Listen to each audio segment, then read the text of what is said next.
तो डिबेंचर वाले कुछ इलस्ट्रेशन जो हमने निपटा दिए थे, खत्म कर लिए थे लास्ट क्लास में। That was illustration number 1 2 3 then 6 7 4 5 छोड़ रखा है, उसके लिए अलग लॉजिक होगा, मैं वो बताऊंगा, उसके बाद उसको डन करेंगे। ये भी हमने करना है नेक्स्ट क्लास में, सॉरी इसी क्लास में, और नेक्स्ट क्लास इसी क्लास में करना है।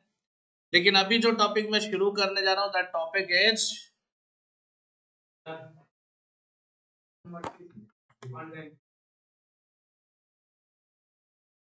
अरे बुक में नहीं है तो छोड़ दो ना मेरे भाई, हमें अपने से मतलब है यार। रिफंड बोला था इसने?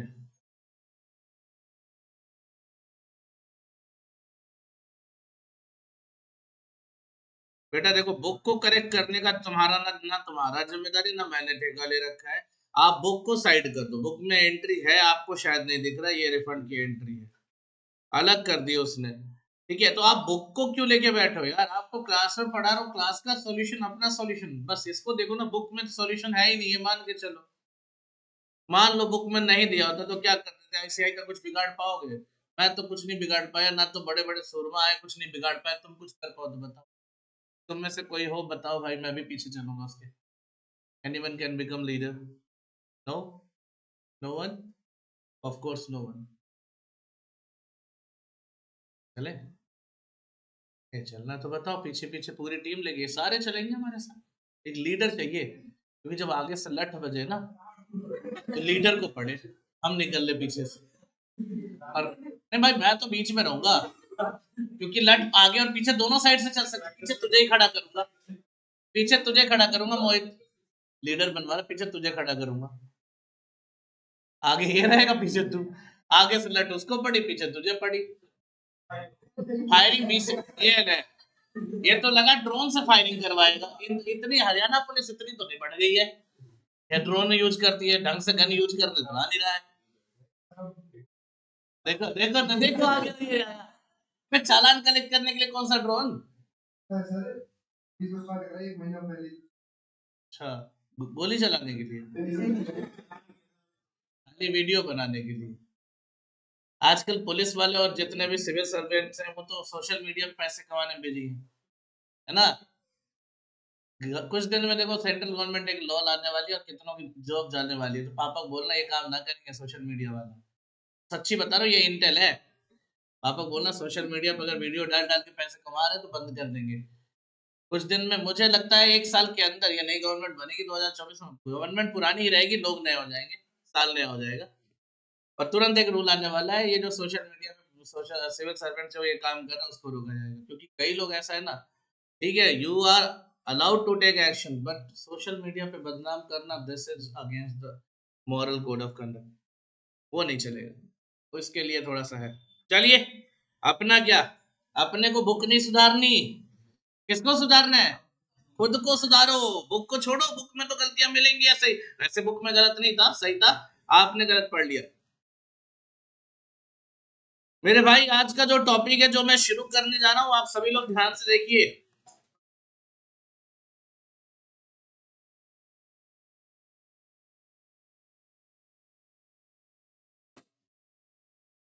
इश्यू ऑफ डिबेट, बात नहीं बेटा, बातें बिल्कुल नहीं।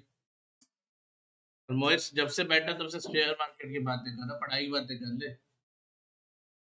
बोला नहीं तो उसका मतलब सुनाई नहीं दिया? सुन रहा था मैं सब। I can listen anything, but ध्यान तो पढ़ाई पे ध्यान दो बेटा, मार्केट में पैसा बनाने बहुत मौका मिलेगा। Issue of debenture as as collateral security,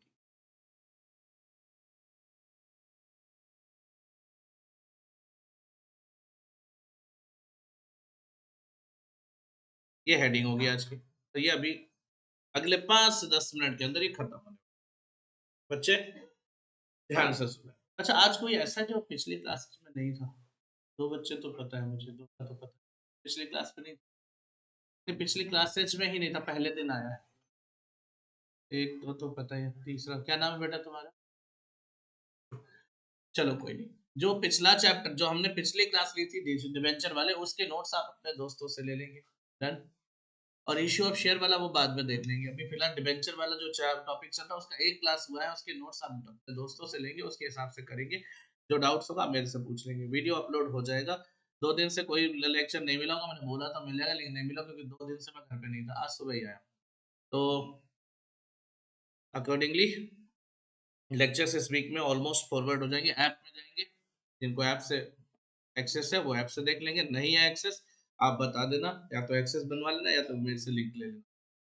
issue of debentures as collateral securities, ध्यान से देखिए कोलैटरल सिक्योरिटी का मतलब क्या होता है। तो सबसे पहला पॉइंट हमारा यही बनेगा कि what is the meaning of collateral security. So collateral securities means, collateral security means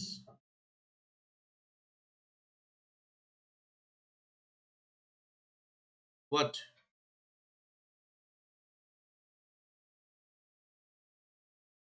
क्या?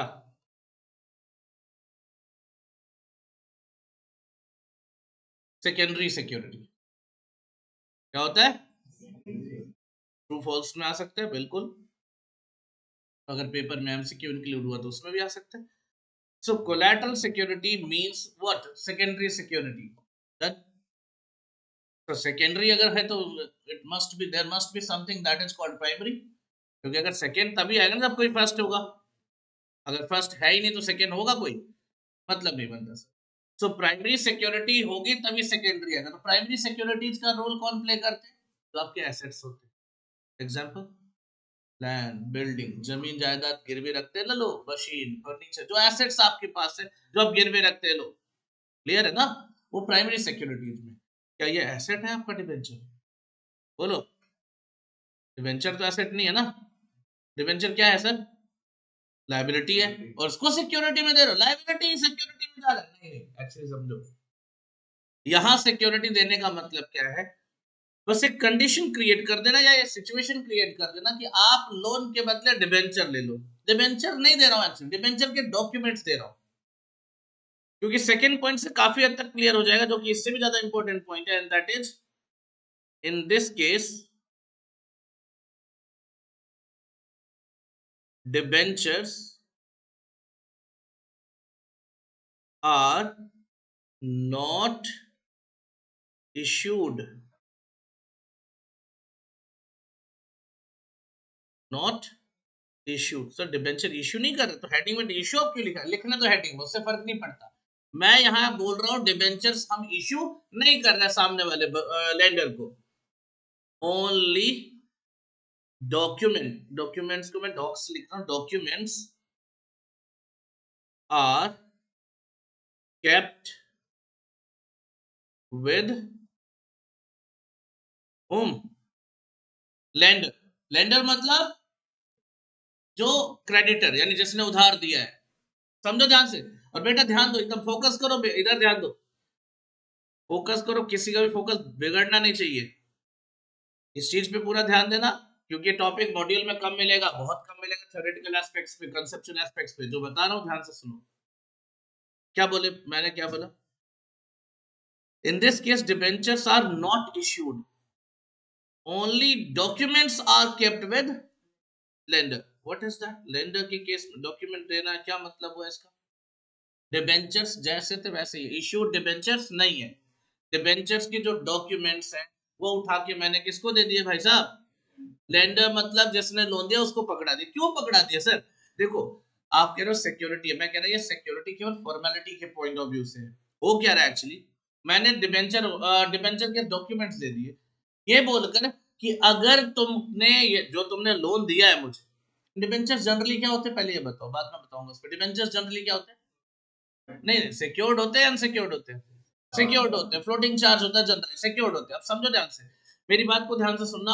डिबेंचर जनरली क्या होते हैं? सिक्योर्ड होते हैं। अब आप यहाँ पे समझो, अगर कल को तुम्हारा डेट मैंने पे नहीं किया, मैं इसी शर्त के साथ लेंडर को डॉक्यूमेंट्स दूंगा, डिबेंचर इश्यू नहीं मानो, रख लो इसको।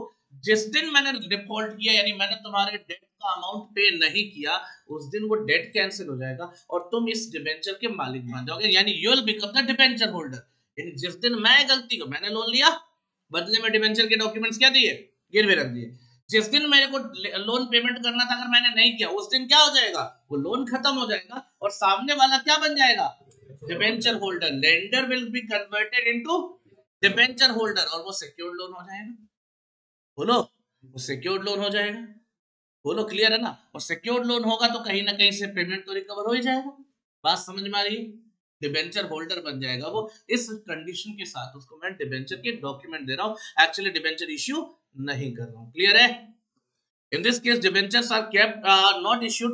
Only documents are kept with a condition that, with a condition that if any default, gadbad, default has been made by the company,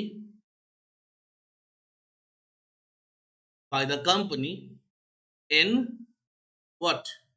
Repayment, in repayment of what? Debt, loan, जो भी बोलो, debt या loan. In repayment of debt, the lender will become what? Debenture holder,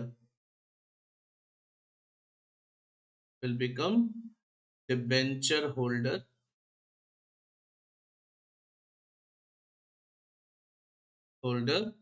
of the company.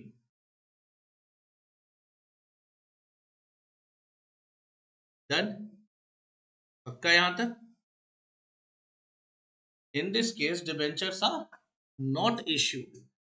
Only documents are kept with the lender with a condition that if any default has been made by the company in repayment of the debt, the lender will become debenture holder of the company. That is, ठीक है ना? Clear है? समझ में आ रहा है? Sir इससे क्या फायदा होगा? इससे फायदा ये होगा कि भाई लोन हमें आराम से मिल जाएगा और डिबेंचर होल्डर बन जाएगा। ऑब्वियसली थोड़ा हायर अमाउंट होता है, जो डेट का अमाउंट, डिबेंचर का अमाउंट ज्यादा होगा लोन से। Clear? Now let's talk about interest का ट्रीटमेंट। इंटरेस्ट क्या होगा? Will it be allowed? क्या इंटरेस्ट अलाउ होगा? हाँ, क्या इंटरेस्ट अलाउ होगा? तो क्या डिबेंचर इश्यूड थे तो क्या इंटरेस्ट की बात करोगे? नहीं होगा। So interest on debenture, interest on these debentures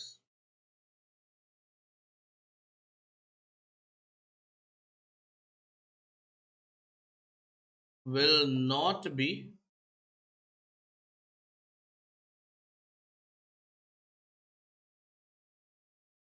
allowed as it is not issued. Debenture issue हुआ था क्या? तो क्या उस पर इंटरेस्ट जाएगा? अच्छा, ये मत गड़बड़ कर देना सर, ये इसके बाद भी इंटरेस्ट नहीं देंगे क्या? अगर मान लो कल को वो लेंडर डिबेंचर होल्डर बन गया, अरे जिस दिन वो डिबेंचर होल्डर बनेगा तब तो इश्यूड हो जाएगा ना, तब तो इंटरेस्ट जाएगा। Interest on the debenture will not be allowed as it is not issued, but what about interest on loan? Interest on loan तो देना पड़ेगा, बट interest on loan will be allowed. पक्का? इंटरेस्ट ऑन डिबेंचर नहीं होगा, interest on loan होगा। यहां तक क्लियर है? आपको ये सारी बातें समझ में आ रही है?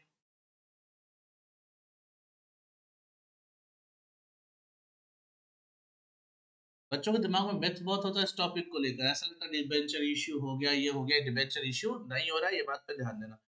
अब अकाउंटिंग ट्रीटमेंट पे आ जाते हैं यार, ज्यादा इसमें मैंने बोला दिमाग लगाने की जरूरत नहीं है। अकाउंटिंग ट्रीटमेंट पे आते हैं, ये यहाँ पे आता है account.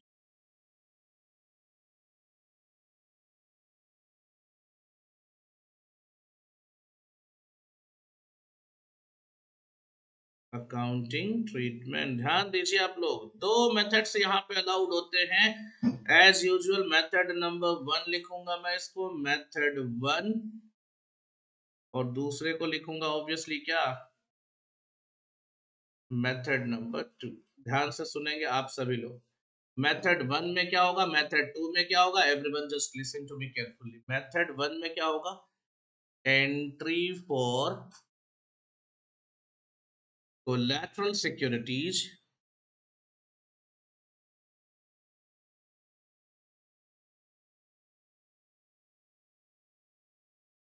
Is not required.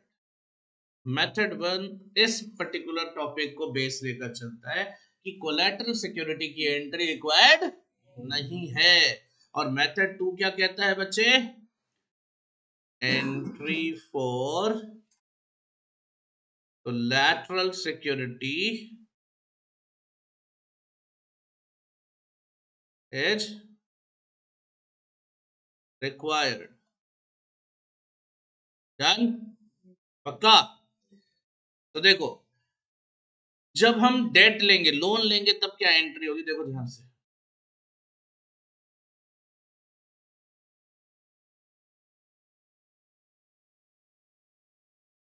Loan लेने की क्या एंट्री होती है बेटा, बताओगे?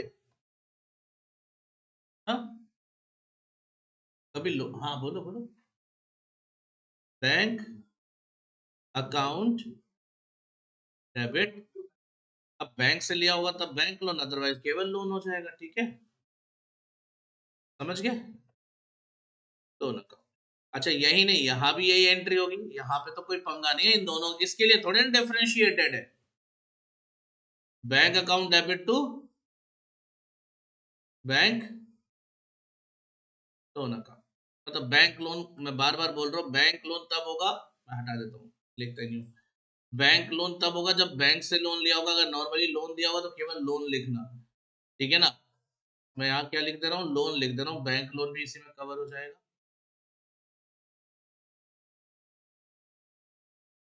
आई hope you all are okay with this particular point.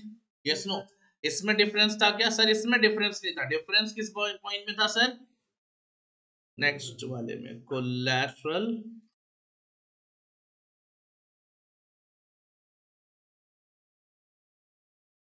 Collateral security के केस में क्या करेंगे, यहाँ भी सेम, कोलैटरल सिक्योरिटी। सर आपको मैंने पॉइंट बता दिया, यहाँ पे एंट्री की रिक्वायरमेंट तो नो, क्लियर है? और यहां पे एक एंट्री बन जाएगी, जिस एंट्री का नाम ये होगा, देखो ध्यान से, डिबेंचर, सुनिए, डिबेंचर सस्पेंस अकाउंट, ध्यान से सुनना बच्चे, debenture suspense account debited to whatever the percentage में बी, जो परसेंटेज दिया होगा डिबेंचर का वो लिख देना, परसेंट डिबेंचर्स अकाउंट, ये एंट्री बन जाएगी। देखो ध्यान से, आपके सामने दोनों मेथड्स पैरेलल चल रहे हैं और बैक टू बैक आपके सामने दिख रहा है सब कुछ, कि अगर मेथड 1 फॉलो करोगे तो डेट लेने की एंट्री होगी, बाकी कोई एंट्री नहीं होगी। लेकिन मेथड 2 पे जा रहे हो तो क्या होगा, what if we are following the method 2, what will be that, then another entry will be there, that is debenture suspense account to debentures। Clear है, पक्का? बोलो, ये इतना ओके ना? अच्छा, आईसीआई का क्या कहते हैं, ये दोनों मेथड बताता है नहीं बताता आईसीआई? हाँ, कौन सा मेथड प्रेफर करने को बोलता है? नहीं सर, फर्स्ट मॉड्यूल में साफ साफ लिखा है मेथड 1 को प्रायोरिटी देने को, डायरेक्टली नहीं लिखा, इनडायरेक्टली लिखा है, ध्यान से देखना, आपके मॉड्यूल में कहीं ना कहीं मिल जाएगा, देख लेना आप, इसी टॉपिक के आखिरी में कहीं मिल जाएगा, देख लेना, बाकायदा बॉक्स बना के लिखा होगा। नहीं सर,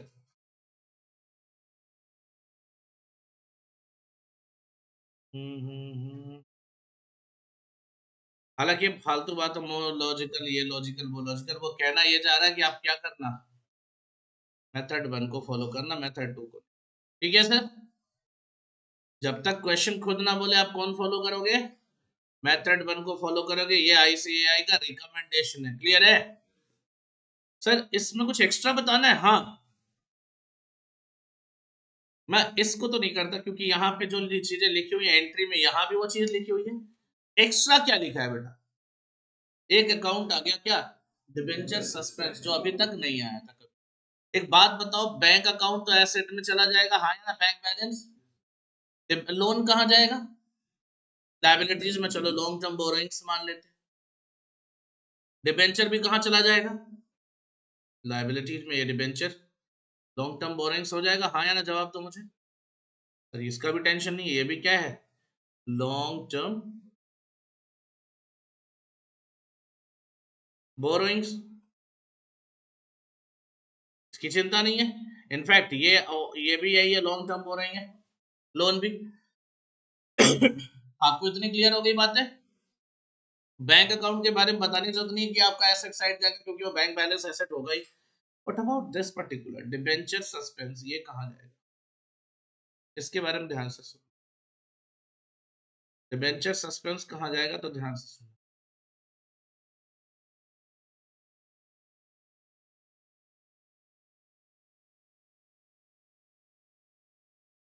It is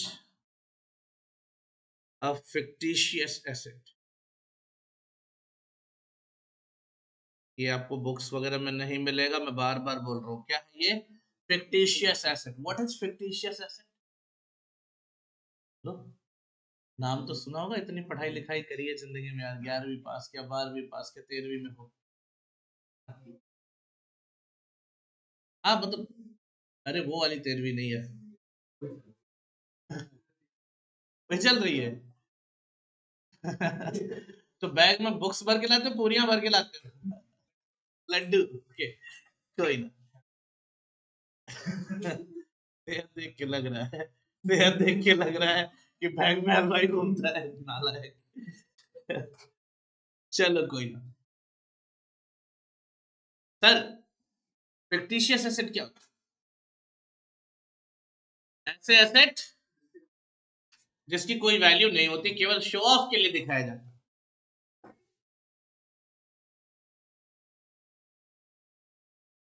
जोक मारा उसने।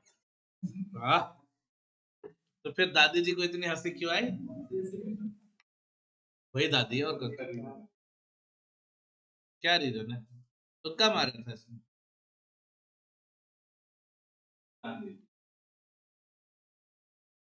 इस चक्कर में कितने एग्जाम में रह जाते हैं। तो एक्चुअली क्या होता है, तुम में से खासकर एमसीक्यू में जो फेल होते हैं ना ज्यादातर, बाद में कई लोग ये भी बोलते हैं, अरे यार मेरे को तो आ रहा था ना, मैंने उसकी बात सुन के विश्वास कर। क्योंकि जब हम एग्जाम में बैठते हैं ना, तो सबसे ज्यादा डाउटफुल प्राणी अपने आप को मान लेते हैं। दुनिया में कोई गधा भी होगा, उस पर भी भरोसा कर लेंगे, 2 मिनट के लिए अगर राहुल गांधी भी आंसर बताए ना, तो उसका भी भरोसा कर लेंगे, सही होगा। अपने अलावा सब सही है, बाकी समझदार हो तुम लोग। दादी जी सुधर जाइए आप, आपको तो आंटी भी नहीं बोल सकता, दादी जी के लेवल पे रख लो, क्योंकि आपकी बातें बहुत बड़ी बड़ी होती। दादी अम्मा के नुस्खे सुना हुआ ना, नुस्खे वाले, कुछ बोलती ही नहीं। भाई कसम से बता रहा हूँ, ये दुनिया का सफेद, हम तो ये काला झूठ है, सफेद झूठ तो पकड़ा नहीं, काला झूठ है पकड़ा जा रहा है। इसके पापा से या मम्मी से ही पूछ लो, ये कम बोलती है, अगर ये जिस दिन बोल देना वो क्या कम बोलती है, पूछ लो। अच्छा बुलाता हूँ मैं, पिछली बार तो उन्होंने बोलता बहुत बोलती है।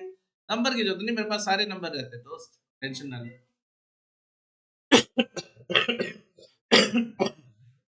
जिस रूम में बैठते वहां से अलग हो जाते थे।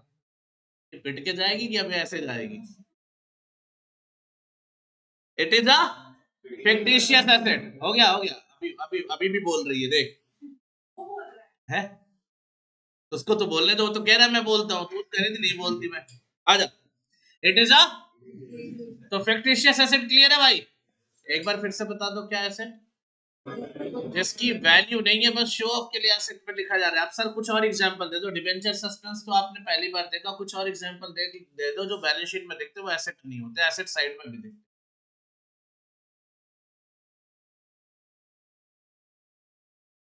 सोचो।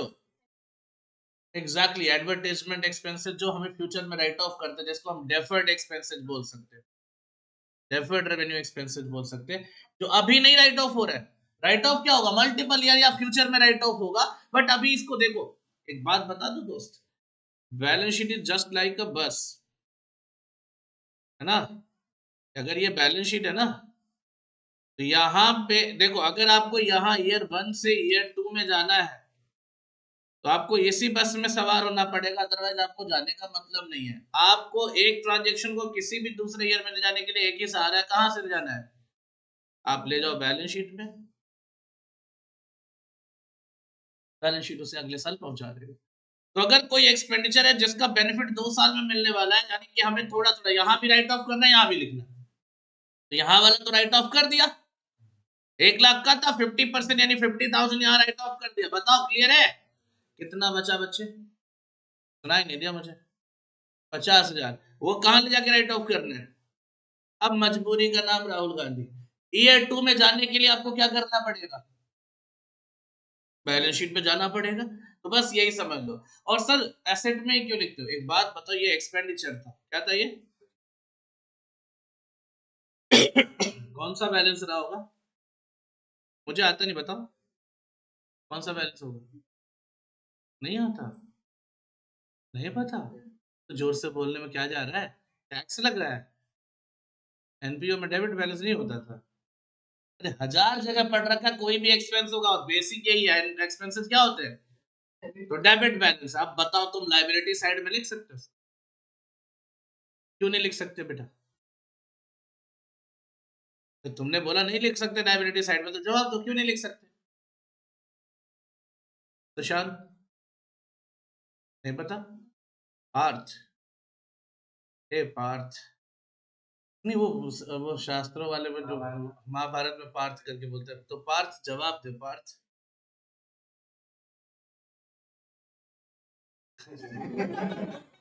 ये भी सही है यार। कोई नहीं,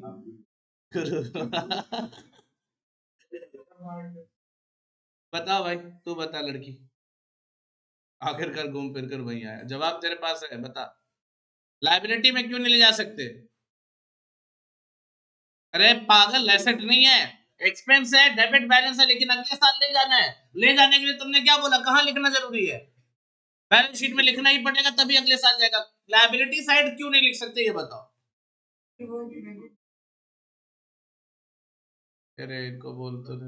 अच्छा एक बार क्या बोला? नहीं नहीं, एसेट तो नहीं है, ये बात तो तय है। गेन भी नहीं है, एक्सपेंस है। वो मिल चुका है जो मिलना है। तू बोल दे जोर से यार। बस एक ही रीजन है। लाइबिलिटी का बैलेंस क्या होता है और ये क्या है? तो लाइबिलिटी साइड जाने के लिए क्रेडिट बैलेंस होना जरूरी है ना, इसको ले जा पाएंगे हम? उल्टा पुल्टा नहीं हो जाएगा, सारा इतिहास बिगड़ जाएगा, जो हिस्ट्री पढ़ी अकाउंटिंग की सब बर्बाद हो गई यार। You should use your common sense. अगर कोई टेक्निकल आंसर होता मैं तुम तक पूछता, टेक्निकल आंसर तुमसे पूछता कि मैं बताता, पहले मैं बताता। ये कॉमन सेंस था, ऐसी चीज जो तुम्हें आती होगी तभी तो तुमसे पूछूंगा, इतना तो सोचो। लगे टेक्नोलॉजी लगाने सर, ये होगा वो होगा, इतना कुछ नहीं था, सिंपल सा क्रेडिट बैलेंस होता लाइबिलिटी का, जा नहीं सकता। अब मजबूरी में कौन सा साइड बचा? एसेट साइड बचा। डेबिट बैलेंस के लिए कौन सा साइड बचा? अच्छा एसेट का बैलेंस डेबिट होता है, ये तो पता ही है, तो डेबिट साइड बचा। अब एक बात बताओ, क्या इस एसेट की कोई वैल्यू है? सर ये वैल्यूलेस एसेट है, तो क्या करेंगे? इसको कहां दिखा देंगे? एसेट साइड में, ठीक है ना?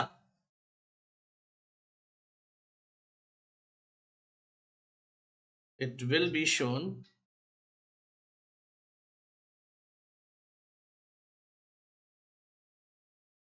To the asset side asset side of balance sheet under the head, क्या? नॉन करेंट, बात है नहीं बेटा, non current asset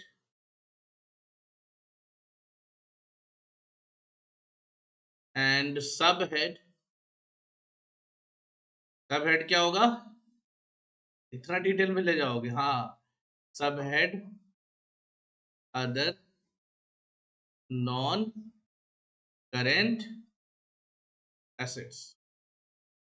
complete postmortem करके दे रहा हूं, इस चीज का ध्यान दो। अब ये आप बुक्स में एक्सपेक्ट करते हो तो करते रहो, मिलने वाले वाला नहीं है, तो बुक्स में नहीं लिखा यार तो उसके लिए बुक्स को कर नहीं सकते। ठीक है सर, इसीलिए तो मैं आपको बता रहा हूँ, जो मैं बता रहा हूँ और जो आप सीख रहे हैं पहले उस पर ध्यान दो, बाकी बुक का बाद में देख लेंगे।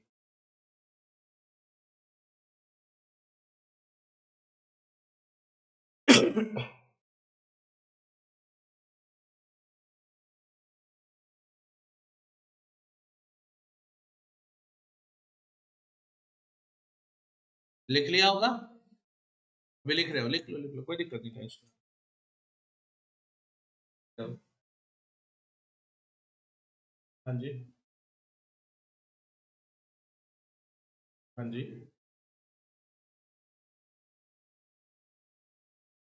हाँ जी, ऑलरेडी है, ऑलरेडी है। नहीं जी, थैंक यू, थैंक यू।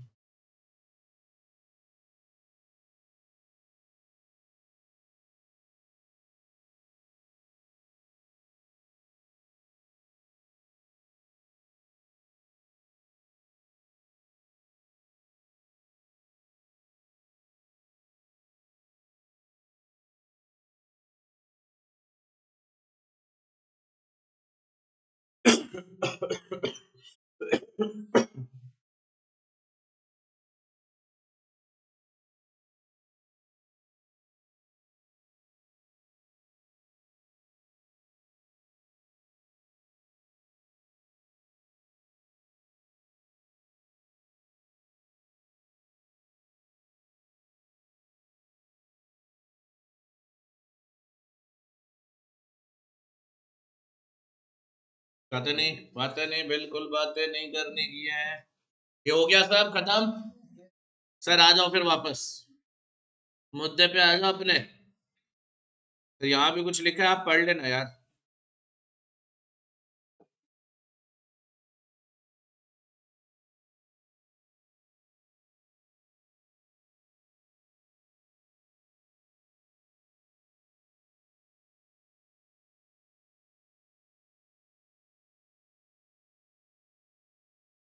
चलिए, सारी बातें वही है। Illustration number 8, x limited obtains a loan from for rupees, सुना ही नहीं दिया। कोलैटरल सिक्योरिटी कितने की दी? क्या दिया कोलैटरल सिक्योरिटी में? 14% फर्स्ट मॉर्गेज डिबेंचर्स, बहुत अच्छे। आपको कहता है जर्नल एंट्री करो। अच्छा, भूल गया क्या करना है? हाँ, बताना भूल गया। तो चलिए पहले जर्नल एंट्री करते हैं मेथड नंबर 1 से, फिर मेथड नंबर 2 से। चलिए सर, ये है आपका इलस्ट्रेशन नंबर 8। क्या करना है हमें? पहले कौन सा मेथड लगा रहा हूं?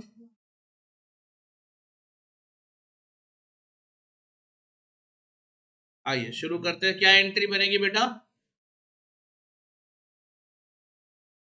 Bank account debit to bank loan, लिख लो, बात खत्म। ये आईडीबीआई बैंक है सर, है ना? तो बैंक लोन कितना? 1 CR। ठीक है सर, हो गया लोन, एंट्री खत्म। खत्म हो गई एंट्री, इतनी करनी थी पहले मेथड में तो। लेकिन क्वेश्चन ने कहा, क्वेश्चन ने तो खैर कुछ कहा नहीं, इन्होंने क्या किया, बैलेंस शीट में भी दिखाना शुरू कर। अब बैलेंस शीट में अगर जाओगे तो एक बात बताओ, ये किधर जाएगा बताओगे मुझे? मैंने तुम्हें वैसे बता दिया, क्या किधर जाएगा ये? Asset side.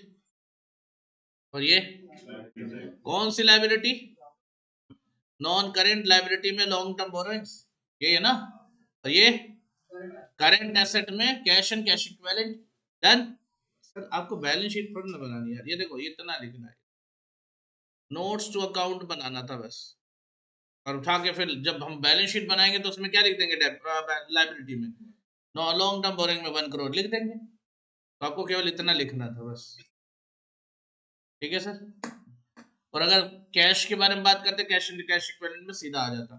सर इस पे मेथड 2 भी लगा के दो ना मुझे, ध्यान से देखो। इलस्ट्रेशन नंबर 9 है मेथड 2 के लिए। मेथड 2 कहाँ चला गया? सेम क्वेश्चन है, मेथड नंबर 2 में चला गया। और मेथड 2 पे कहाँ गया? इलस्ट्रेशन नंबर 9 में। ये इलस्ट्रेशन नंबर 9 में आ गया। एंट्री बताओगे मुझे?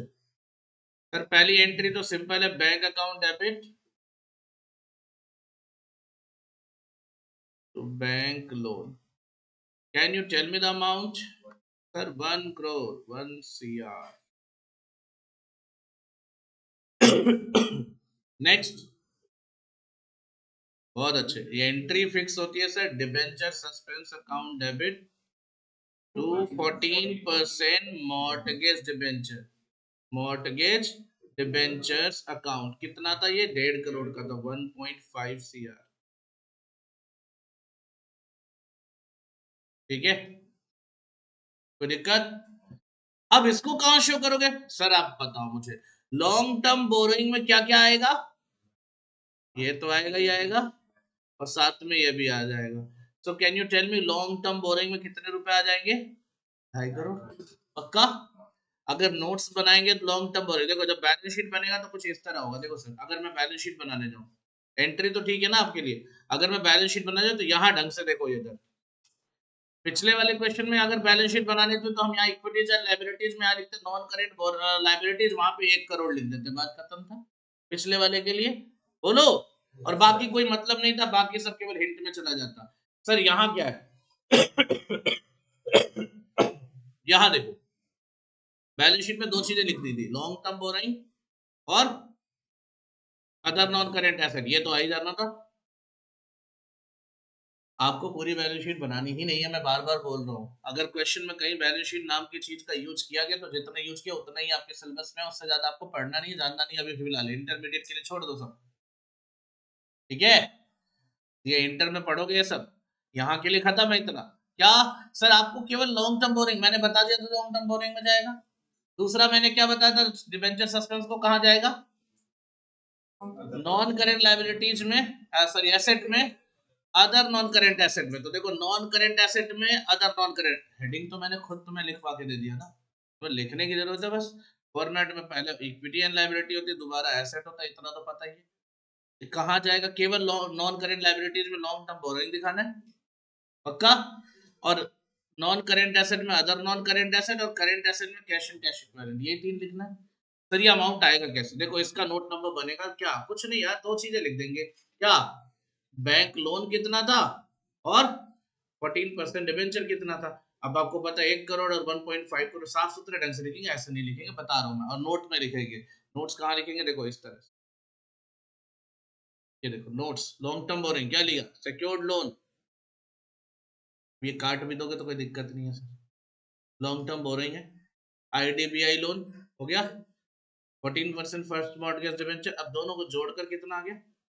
मैं तब से चिल्ला गया रहा था, ये तो बोल रहा था 2.5 करोड़ लिख दो।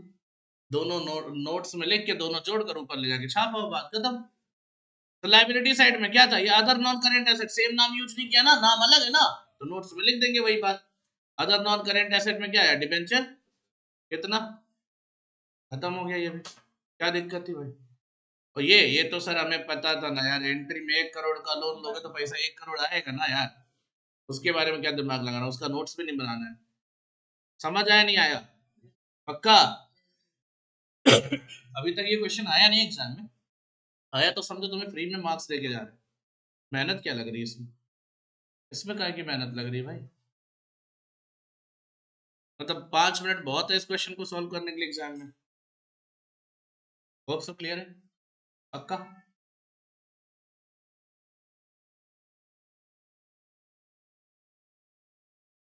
डिबेंचर खत्म हो गया, डिबेंचर एज कोलेटरल सिक्योरिटी खत्म हो गया। ये 10th क्वेश्चन आपसे हो जाना है। इसमें 2 पार्ट तो आपने पहले ही पढ़ लिया है, तीसरा ये भी हो गया। कैसे सर? ये क्वेश्चन एग्जाम में आ चुका है, और यकीन नहीं मानोगे लेकिन मैं बता दूं ये क्वेश्चन 5 नंबर में एग्जाम में आया हुआ। नहीं मैं भी यही पूछ रहा हूँ क्यों आया वो 5 नंबर, 5 नंबर डिजर्व नहीं करता बट आया है। देखिए, एक कंपनी एक्स लिमिटेड है जिसके पास कितने डिबेंचर्स? कितने परसेंट? 14% डिबेंचर। नॉमिनल वैल्यू यानी फेस वैल्यू कितना है? भाड़ में जाए ना, अपने को उससे मतलब है क्या कुछ? ट्रांजेक्शन तो ये रहे ना, ये अभी जो कहानी हमने पढ़ी उस कहानी का कोई मतलब नहीं है। सर क्या किया डिबेंचर का? कहता है, ध्यान से देखो, टू सन्ड्री पर्सन, ये डिबेंचर इश्यू किया और कैश के बदले डिबेंचर दिया, कितने की फेस वैल्यू बेटा? और कितने में दिया? मुझे नहीं पता, तुम बताओ। 10% क्या है? डिस्काउंट। गॉड ब्लेस यू, बात खत्म। यानी मैंने ये एंट्री कर देनी है क्या? पैसा आया, तब बैंक अकाउंट क्या करेंगे बताएंगे मुझे? बैंक अकाउंट कितना बैंक अकाउंट डेबिट होगा सर? पता नहीं, भी थोड़ी देर में लाता हूँ। Discount on issue account,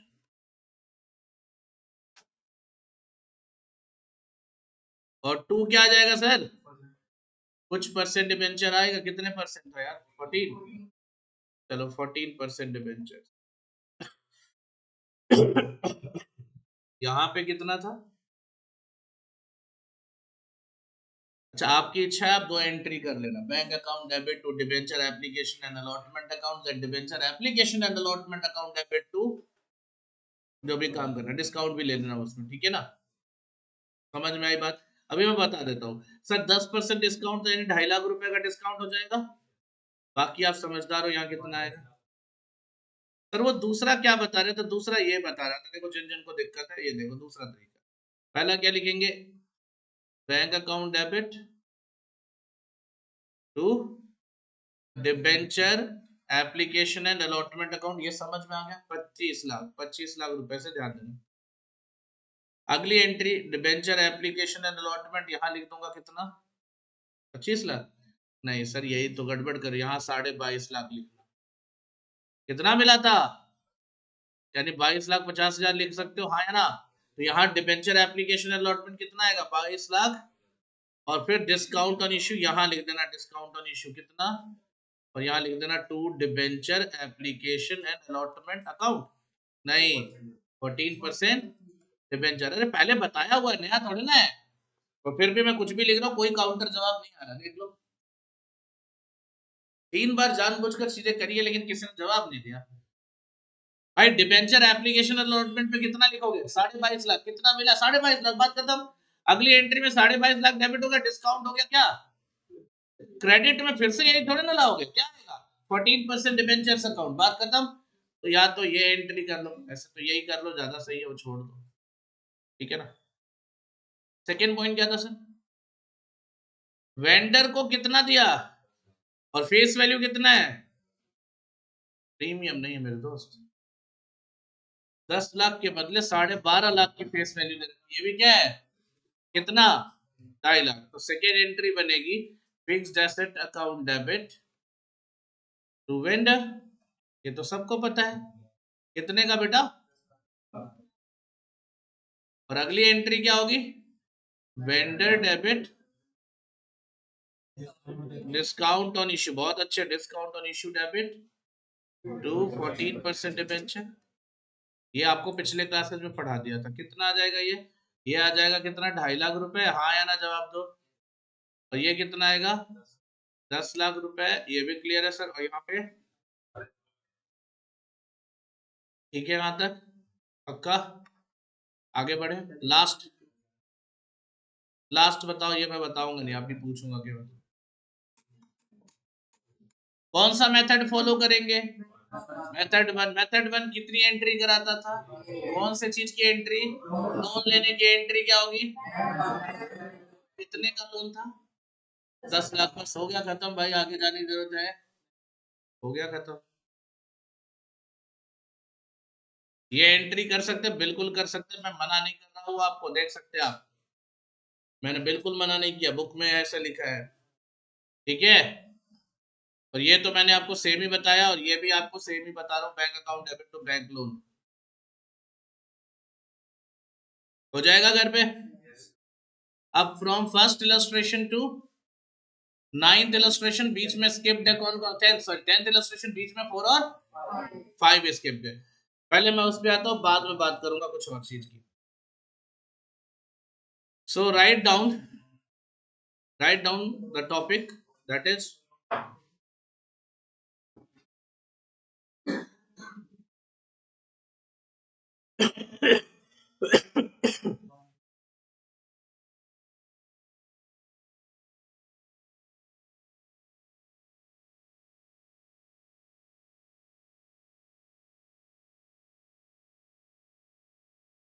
heading क्या दोगे?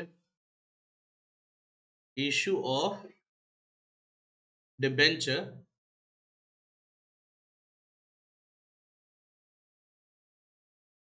with conditions of redemption.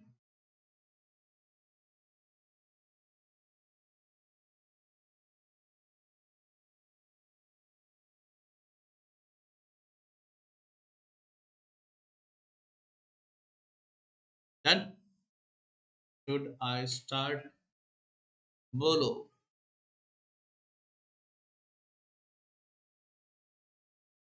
चलिए,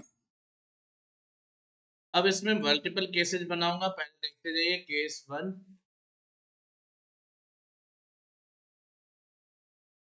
issued at par,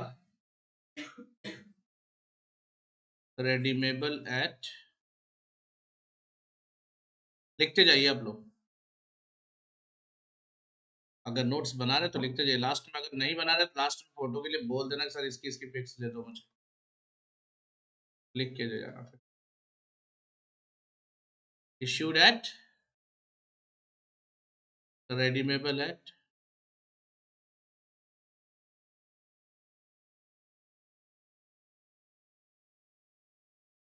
sir discount पे रिडेम्पशन पे नहीं जाऊंगा, वो अलाउड नहीं होता.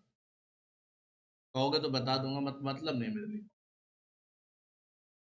ठीक है.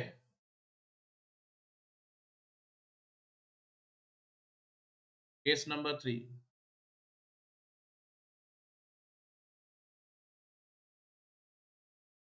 issued at premium,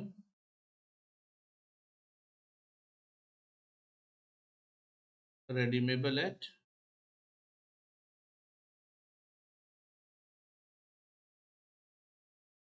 case number 4, issued at premium, redeemable at premium. Discount पे रिडेम्पशन नहीं जानने की जरूरत है. छोड़ skip कर दो, फालतू टाइम वेस्ट करने का कोई फायदा नहीं. Next case number, issued at discount good, redeemable at par. The last case, case number 6, issued at discount, redeemable at premium. Done? Hope so you're okay with that. Clear है?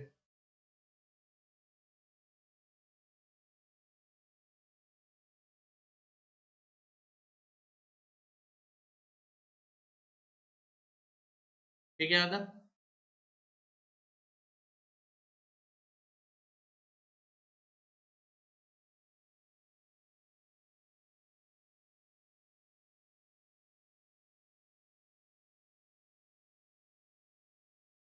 ध्यान से सुनना.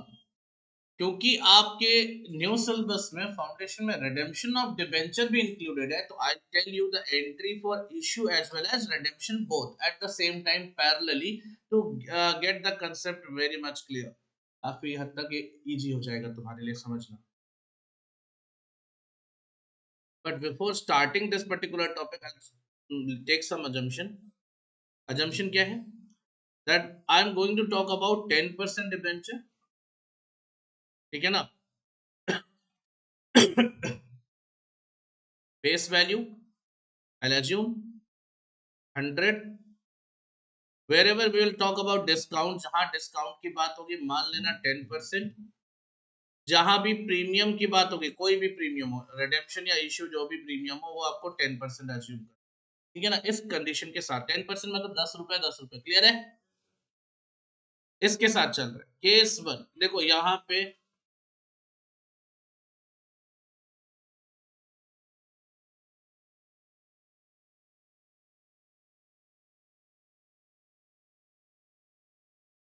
इधर आ जाऊंगा.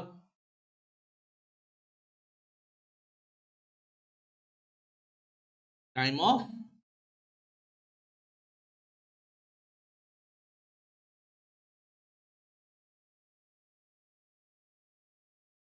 चले।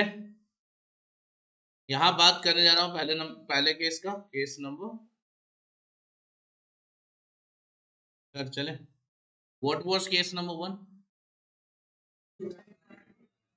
तो बच्चे मुझे बताओ कि जब मैंने इश्यू किया तो मुझे मिला कितना? पार मतलब 100 रुपए फेस वैल्यू। क्या एंट्री करूंगा? एंट्री, 2 एंट्री वाला सिस्टम बता रहा क्योंकि बुक में मैक्सिमम वही लिखे मिले। Bank account debit to 10% debenture application account. Application and allotment लिख दो, चलो ठीक है, खुश रहो भाई, क्या दिक्कत? कितने रुपए? फिर क्या लिखूं?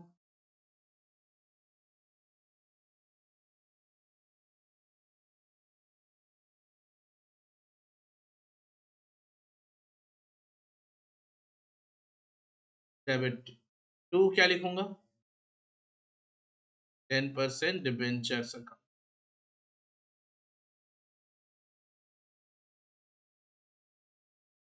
ये 100 रुपए समझ आया नहीं आया? ये कब करूंगा? जब इश्यू करने जाऊंगा उस टाइम की एंट्री। रिडेम्पशन के टाइम क्या एंट्री करूंगा? रिडेम्पशन का मतलब क्या होता है? यहाँ पे तो फिलहाल रिपेमेंट होता है, बाकी एक्चुअल मीनिंग जब तुम्हें रिडेम्पशन ऑफ डिबेंचर या प्रेफरेंस शेयर पढ़ाऊंगा ना, उस टाइम बताऊंगा रिडेम्पशन का एक्चुअल मीनिंग क्या होता है। यहाँ फिलहाल रिपेमेंट मान लो, जब रिपेमेंट करने जाओगे तो क्या होगा सर? डिबेंचर हो जाएंगे खत्म, तो क्या एंट्री होगी? 10% डिबेंचर्स डेबिट।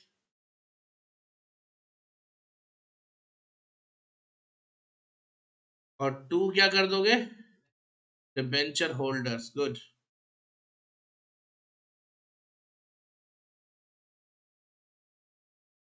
ये कितने से? 100 रुपए। और फिर क्या कर दोगे? डिबेंचर होल्डर्स टू, डायरेक्ट भी लिख सकते हो सर, एक एंट्री, कोई दिक्कत नहीं है। पता नहीं किसी ने धीरे से पूछा, क्या पूछा वैसे?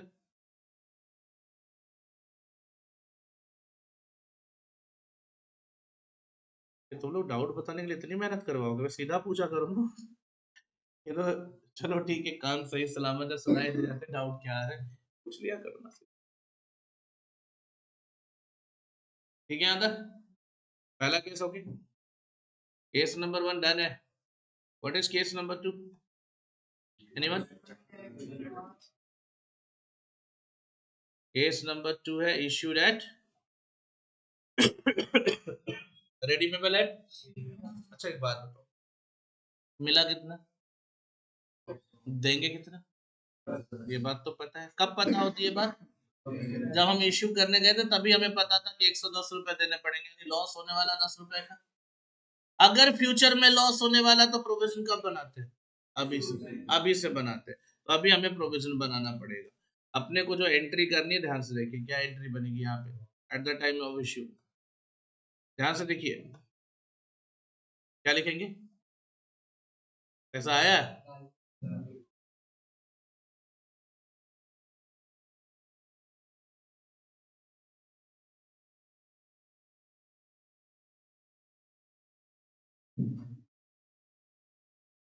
Bank account debit, bank account debit to debenture application and allotment account लिखते चलो, कोई दिक्कत?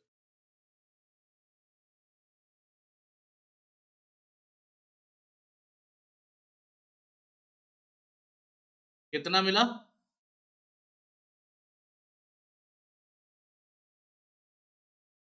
तो ध्यान दीजिए, अगली एंट्री पे ध्यान दीजिए। Debenture application and allotment account को तो कर दूंगा मैं डेबिट, कोई दिक्कत नहीं। कितने से सर? और यहाँ पे मैं ये भी लिख दूंगा टू 10% डिबेंचर्स अकाउंट, ये भी मेरे लिए दिक्कत की बात नहीं, ये भी 100 रुपए। लेकिन दोस्त ये आपको पता है कि फ्यूचर में 10 रुपए ज्यादा पेमेंट करना है, जिसके लिए अभी प्रोविजन बनाना, तो प्रोविजन बनाने के लिए बीच में एंट्री इनकॉर्पोरेट हो जाएगी, लॉस ऑन इतना कुछ लिखो ना लिखो, लॉस ऑन इश्यू लिख दो, काम चल जाएगा। Loss on issue of debenture नहीं भी लिखोगे चलेगा, इतना लंबा हो जाता वैसे ही। Loss on issue account debit to कर देंगे यहाँ पे premium on redemption account. Hopes आपको याद भी होगा, ये सब चीजें पहले भी बताई। ठीक है, इतना क्लियर है बच्चे?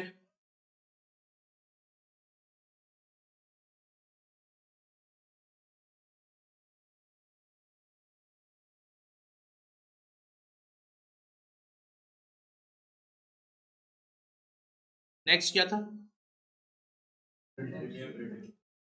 इश्यूड एट, अच्छा लेकिन रिडेम्पशन की तो एंट्री नहीं करनी थी ना आप लोगों ने? नहीं करनी क्या? करनी तो है ना। एक बात बताओ, रिडेम्पशन कैसे हुआ है? प्रीमियम पे। तो बताओ कि क्या एंट्री करेंगे? हाँ हाँ, डन डन डन, आगे बताओ आगे। गुड, ध्यान से देखो, जब हम रिडेम्पशन ड्यू करेंगे ना उसी टाइम प्रीमियम का भी नाम यूज कर लेंगे। क्या एंट्री होगी देखिए ध्यान से। 10% डिबेंचर तो खत्म हो गया, कितना बेटा? और प्रीमियम ऑन रिडेम्पशन अकाउंट भी आ जाएगा, कितना बेटा? और टू डिबेंचर होल्डर कितना लिख देंगे? 110। अब एंट्री बताओ नेक्स्ट, बोलो बोलो। Debenture holders account debit to, मुझे नहीं लगता किसी बच्चे को यहाँ दिक्कत आ रही होगी। सिंपल एंट्री, जब सिंपल तरीके से कर भी रहे हम। यहाँ तक ओके? सारे बच्चे क्लियर? यहाँ तक क्लियर है? पक्का है? ये दो केस हो गए।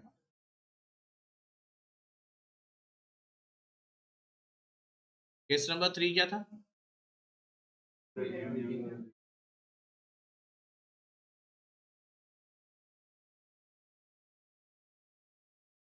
चलो एक काम करो, बताओगे जरा, issued at premium redeemable at par, कोई गड़बड़ तो नहीं है ना? कोई लॉस की एक्सपेक्टेशन दिख रही है क्या आपको यहाँ? तो क्या प्रोविजन वाला खेल खेलेंगे इसके साथ? नहीं सर, सिंपल एंट्री करेंगे। फिर आप जरा बताइए मुझे, जब हम इश्यू करने जाएंगे क्या एंट्री करेंगे? बैंक अकाउंट डेबिट, कितना बेटा? टू, बहुत अच्छा, debenture application and allotment account. ठीक है, ये रफली लिख दिया मैंने, 110 रुपए, हाँ या ना?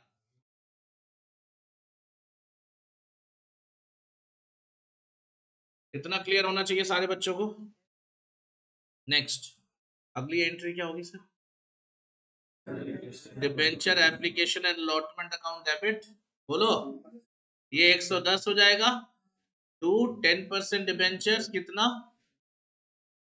ये फेस वैल्यू पे ही होता 100 रुपए, और टू क्या कर दोगे? सिक्योरिटीज प्रीमियम लिखोगे, याद रखना ये सिक्योरिटीज। रिडेम्पशन पे क्या एंट्री होगी सर? रेडीमेबल एट पार है ना? रेडीमेबल एट पार है तो एंट्री क्या होगी?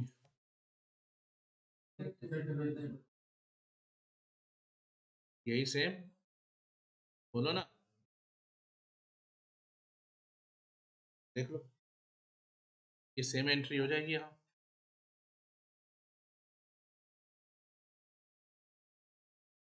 आप भी कर लेना ऐसे एग्जाम में, क्या मत करो ना, एग्जाम में कर लेना बेटा।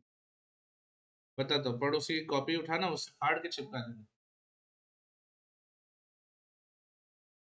नंबर देख के भी फिर जाने दो। नहीं नहीं, नंबर देखने के बाद भी बहुत कुछ फट जाएगा, देखना। क्योंकि पापा जब मारना शुरू करेंगे तब समझ में आएगा, चिपकाने इसका। कह रहा हम भी ऐसे कर ले। अब ये आई डोंट नो किसने बोला, बट बोला किसने जरूर। इधर ही वाली टीम से जवाब यहीं से कहीं से आया था, आशीष था। कोई नहीं, आशीष को मेरा शुभ आशीष। चलिए, केस नंबर फोर। ये बताइए sir, one of the important cases, one of the most important cases में ये आएगा, ध्यान से देखना। एक ये और एक लास्ट वाला, ध्यान देना। क्या एंट्री होगी sir eight the time of issue?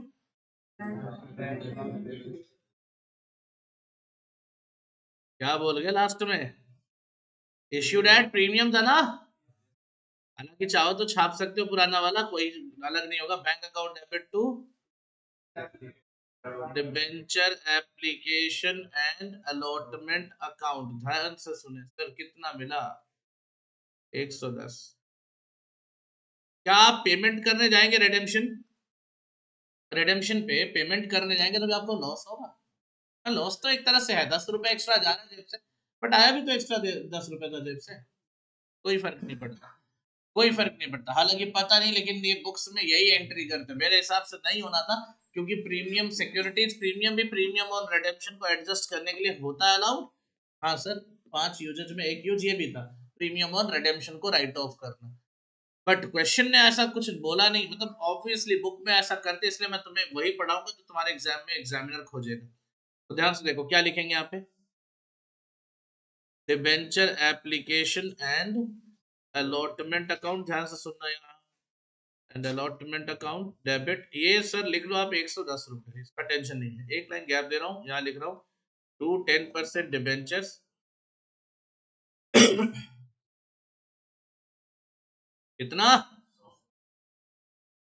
To, बस सिक्योरिटीज प्रीमियम तक तो कोई दिक्कत ही नहीं है, ये तो 10 रुपए आ जाएगा। अब अपने को जो 10 रुपए एक्स्ट्रा पे करना ना, उसका प्रोविजन बनाना है। सर प्रोविजन के लिए क्या एंट्री करोगे? बीच में इंक्लूड हो जाएगा यहाँ पे क्या?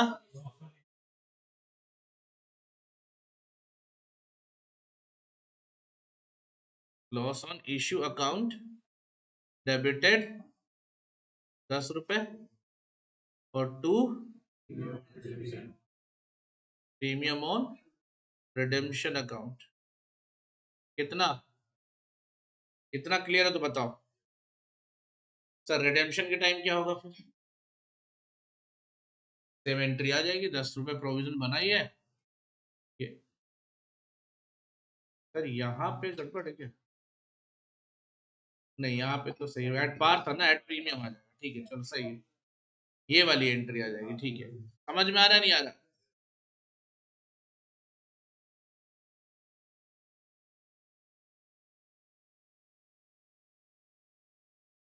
ये ध्यान से समझे आप, ये लोग इस चीज को भी ध्यान से समझो।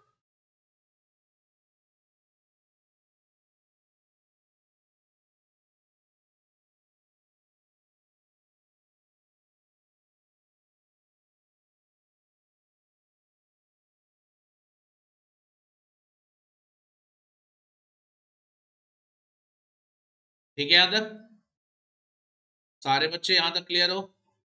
कितने केसेज हो गए? ये क्वेश्चन करते जाओ, जो बता रहा हूँ ये आपका इलस्ट्रेशन नंबर 4, 5 और ऐसे कई इलस्ट्रेशन जो आपको एग्जाम में मिलने हुए हैं, उनको सॉर्ट आउट करने में काम आएगा। 2 केस और है, तो उनको निपटाते हैं, उसके बाद आगे बढ़ेंगे। सर 2 केस और कौन सा है? नेक्स्ट है क्या? 5th case, case number 5। ध्यान से देखो और जवाब दो। केस नंबर 5 क्या था बेटा? Issued at discount, redeemable at par. तो पहले इश्यूड एट डिस्काउंट पे आते, देखते हैं एंट्री क्या बनेगी। एंट्री क्या बनेगी वैसे बेटा generally? Bank account debit to, बहुत अच्छे, 10%, वही है डिबेंचर एप्लीकेशन, लिख लो कोई दिक्कत नहीं, इसमें अलाउड है debenture application and allotment account. कितना मिला? 90 रुपीज। लेकिन आपको पेमेंट करना कितना? तो क्या करोगे, प्रोविजन बनाओगे? सर यहाँ इस केस में प्रोविजन बनाने की जरूरत नहीं है, बस ध्यान से सुन लेना, एक और इम्पोर्टेंट केस है। शुरू के केसेस में कोई खास दम नहीं था, वो सिंपल केसेस थे। यहाँ देखो क्या प्रोविजन चलेगा, ये हो जाएगा कितना? डेबिट 90 रुपए से। और सर आपको पता है यहाँ क्या आ जाएगा?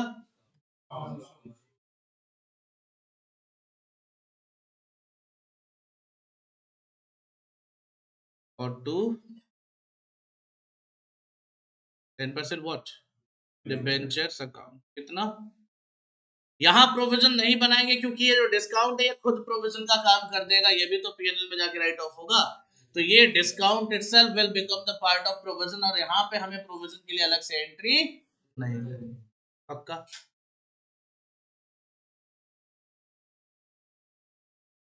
ठीक है सर। प्रोविजन केवल और केवल किसके लिए करना, प्रीमियम ऑन रिडेम्पशन के लिए करना है, इसके लिए नहीं करना। तो सर बाकी रिडेम्पशन की एंट्री क्या होगी सर, केस वन की तरह हो जाएगी। क्या एंट्री होगी केस वन की तरह, ये आएगा, यही होगा ना भाई, एट पार रिडेम्पशन कर दो, सिंपल यार, क्या दिक्कत है।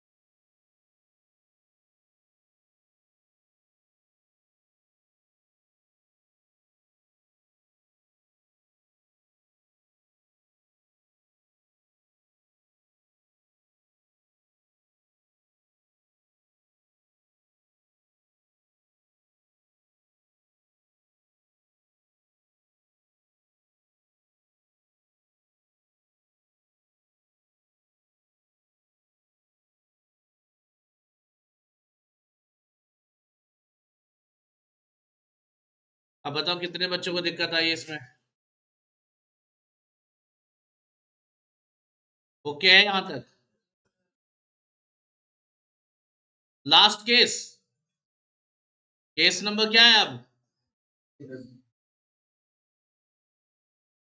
केस नंबर 6 क्या कहते हैं, इसमें पहली एंट्री क्या होगी sir, bank account debit to debenture application and allotment account, कितने अमाउंट से होगी बताओगे मुझे, 90 से। तो पहली एंट्री में किसी बच्चे को कोई दिक्कत नहीं होनी चाहिए।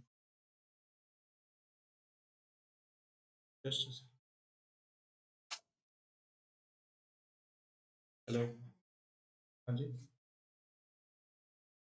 गुड आफ्टरनून मैम, आपको मैंने पहले भी बोला था, मैं दिया था मैंने।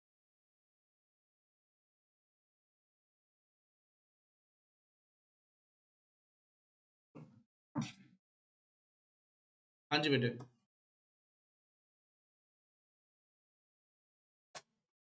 क्या एंट्री होगी बताओ, लास्ट एंट्री करके दो मुझे,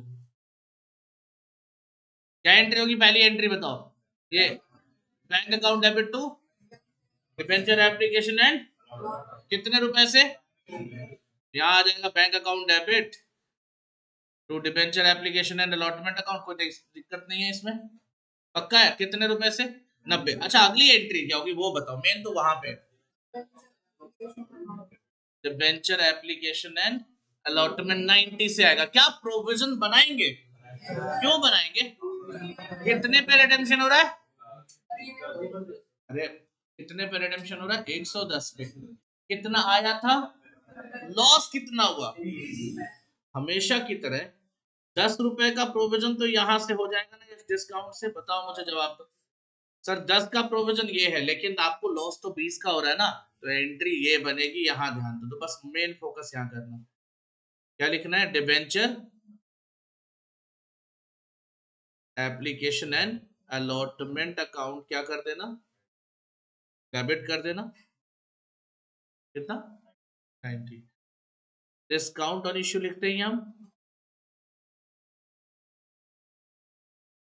ये 10 हो जाएगा, यहाँ एक्स्ट्रा आ जाएगा क्या, loss on issue account debit, ये 10 रुपए, और टू क्या करोगे, 10% डिबेंचर्स कितना लिखोगे, तो और यहाँ लिख लेना टू प्रीमियम ऑन कितना, 10 रुपए। अब ध्यान से सुनो, यहाँ पे तुम अगर चाहो इस पॉइंट पे, चलो इधर ध्यान दो, यहाँ पे चाहो तो इसको कितना लिख दो, और इन दोनों को कलेक्टिवली क्या लिख दो, एक नाम दे दो, क्या, डिस्काउंट ऑन इश्यू नहीं लिख सकते, नहीं सर, क्योंकि loss is not the discount, but discount भी क्या है हमारा, इसको लॉस ऑन इश्यू लिख सकते हैं एक साथ कलेक्टिवली, यही था। और रिडेम्पशन की क्या एंट्री आएगी सर, अरे सेम एंट्री होगी जो अभी इस केस में ये वाली एंट्री जो करी थी, ये वाला, ठीक है ना।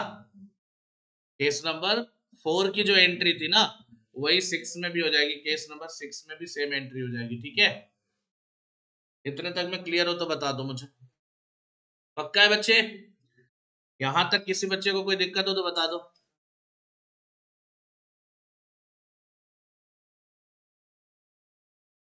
नोट्स बन गए होंगे, लिख लिया होगा।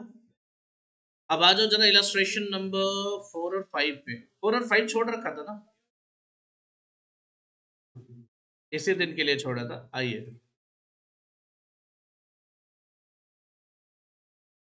अच्छा सर, अगर एक साथ पूरा पेमेंट नहीं मिल रहा और इंस्टॉलमेंट में जा रहा है, एप्लीकेशन और अलॉटमेंट अलग अलग है, तो आपको पता होना चाहिए सारा काम कहाँ पे होता है। ये जो प्रोविजन बनाने की एंट्री वगैरह जो भी हो रही है सब अलॉटमेंट पे होगी। अभी देखते चलिए, इसीलिए क्वेश्चन करा रहा हूँ, ध्यान से देखिए आप, बताइए मुझे। क्वेश्चन क्या, मॉडर्न इक्विपमेंट लिमिटेड इश्यूड कितने डिबेंचर्स? 4 लाख डिबेंचर्स, क्या रेट से? 100 ईच। एप्लीकेशन कितना बेटा? 30 ना। अलॉटमेंट कितना? और ये एट पार चल रहा है सब कुछ, लेकिन रेडेम्पशन किस पे होना है? यानी issued at par, redeemable at, case समझ आया? Issued at par, redeemable at premium, case समझ में आ गया सर। अब बताओगे एंट्री, पहली एंट्री क्या होगी?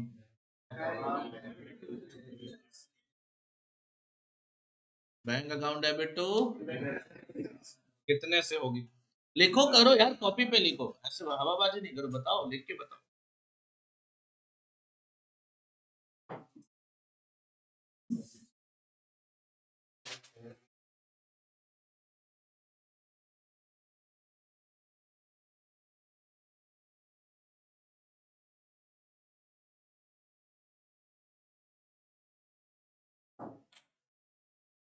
इधर इधर इधर एंट्री करने को बोला, बदमाशी नहीं करो।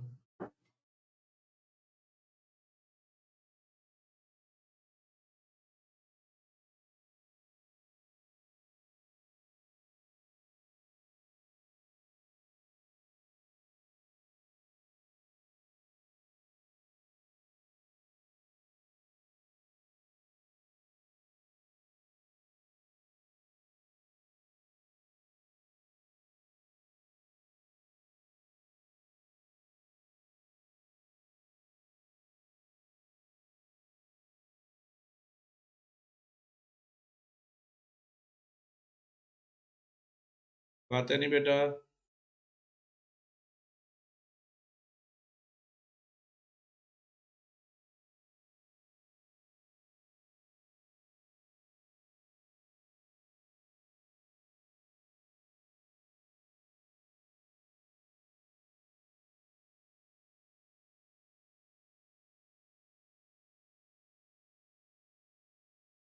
आगे चले, बताइए, नेक्स्ट बताइए।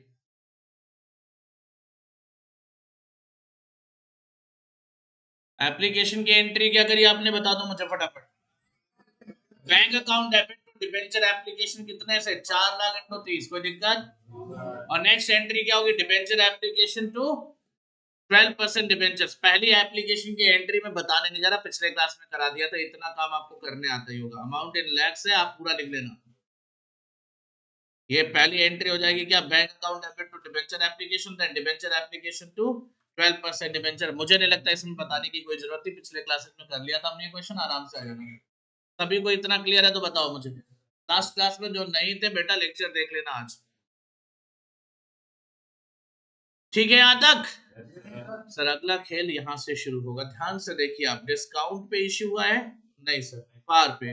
रिडेम्पशन किस पे होगा? प्रीमियम पे। तो अब अगली एंट्री नॉर्मली अगर करनी होती तो हम क्या करते बताइए? डिबेंचर अलॉटमेंट डेबिट होगा, नहीं होगा? डिबेंचर अलॉटमेंट डेबिट होगा।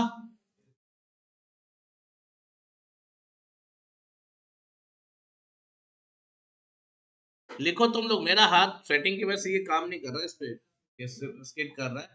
तुम लोग तो लिख सकते हो ना सुन के, तो नोटबुक रखो अपने सामने। डिबेंचर अलॉटमेंट करते ना, डिबेंचर अलॉटमेंट अकाउंट क्या होगा? डेबिट होगा।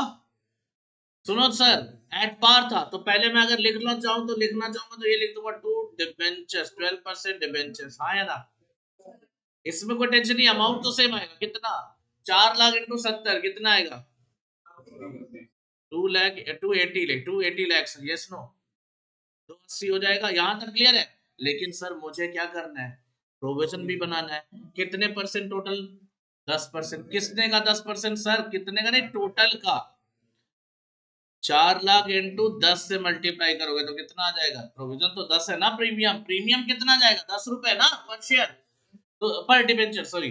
तो 4 लाख इंटू 10 40 लाख का यहाँ पे प्रोविजन आ जाएगा। तो यहाँ पे लिखूंगा क्या? Loss on issue account debit 40 से, और 2 प्रीमियम ऑन रिडेम्पशन। ये काम वही है जो हमने पीछे पढ़ा है।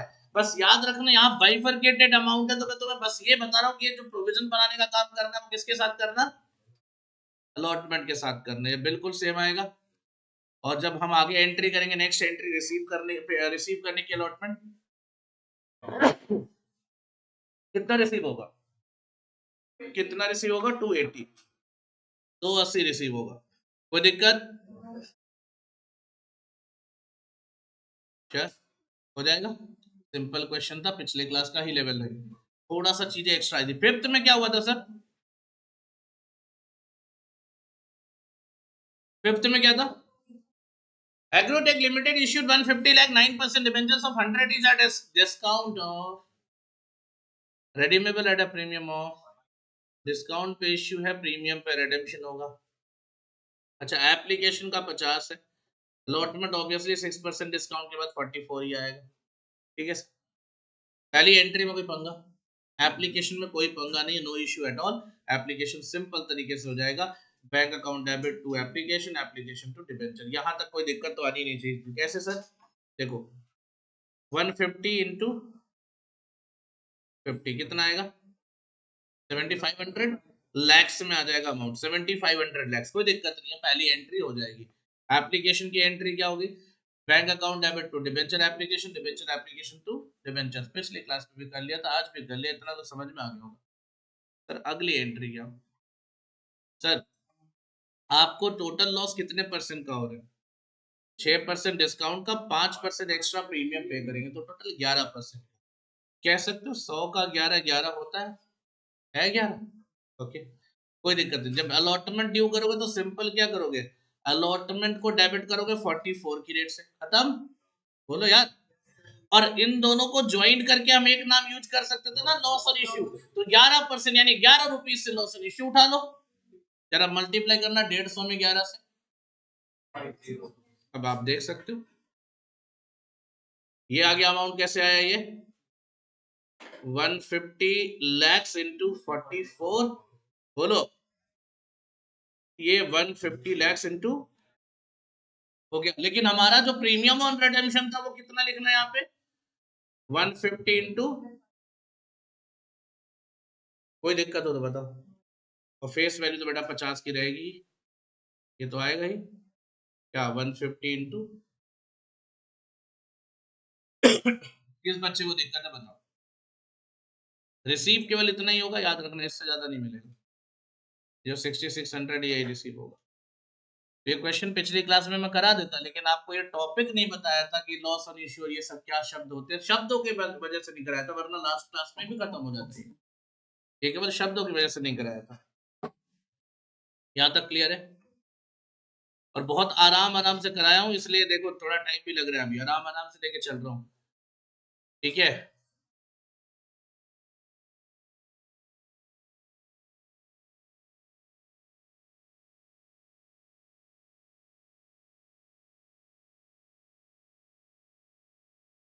दो छोटे छोटे टॉपिक है, लेकिन एक टॉपिक में थोड़ा डेप्थ में ले जाऊंगा, जिसका नाम है ये ट्रीटमेंट ऑफ डिस्काउंट और लॉस और इश्यू। डेप्थ में थोड़ा ले जाऊंगा। बट एक लास्ट टॉपिक है, शायद आपके सिलेबस, देखो बुक में है ये, interest on debenture. Interest on debenture आपके बुक में है। ये बस 5 मिनट का टॉपिक है, क्योंकि ये टॉपिक है ही नहीं, कुछ फालतू चीजें लिखी है इसमें। क्या है सर इसमें? अरे इंटरेस्ट ऑन डिबेंचर कंपनी के लिए क्या है बेटा? हाँ, प्रॉफिट एक्सपेंडिचर है, चार्ज अगेंस्ट प्रॉफिट यानी एक्सपेंडिचर। क्या है ये?